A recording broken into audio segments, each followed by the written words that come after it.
అద్భుతమైన పద్యం చెప్పారు. వాళ్ళు బందరులోనే ఎక్కడో శతావధానం చేస్తుంటే వాళ్ళని ఒక ప్రశ్న అడిగారు. లక్ష్మీదేవి పార్వతీదేవి ఇద్దరూ ఎక్కడైనా కలుసుకుంటే అక్కడ ఒకళ్ళనొకళ్ళు దెప్పుకుంటే దెబ్బలాడుకుంటే ఎలా ఉంటుందో సరదాగా పద్యం చెప్పనన్నారు. మరి అంత స్థాయి మహిళలు కలిసినప్పుడు దెబ్బలాడుకుంటేనే బాగుంటుంది. కలిసి ఉంటే ఏం బాగుంటుంది? దెబ్బలాడుకుంటే ఓ సినిమా తీయచ్చు. కలిసి ఉంటే ఏం సినిమా తీస్తావు?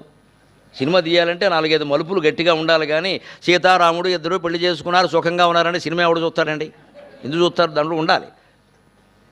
అందుకని ఏదో చేయాలి. అందుకని వాళ్ళు వెంటనే ఎక్కడ కలుసుకుంటే బాగుంటుందని వాళ్ళు ఊహ చేసి చెప్పారండి. మన సంసారాలన్నిటికీ ఉపయోగపడేది, అసూయల్ని రాగద్వేషాలను దూరం చేసి సమంగా ఉంచేది, పోలిక చేసుకోకుండా ఉంటే చాలని చెప్పే పద్యం. వీళ్ళిద్దరు ఎక్కడ కలుసుకోవాలి? చెన్నై బస్ స్టాండ్లోనూ రైల్వే స్టేషన్లోనూ వాళ్ళు కలుసుకోరు కదా. లక్ష్మీదేవి పార్వతీదేవి వాళ్ళ స్థాయి ఏమిటి? వాళ్ళు కలుసుకోవాలంటే సరస్వతీదేవి ఉండాలి, మూడో ఆవిడ.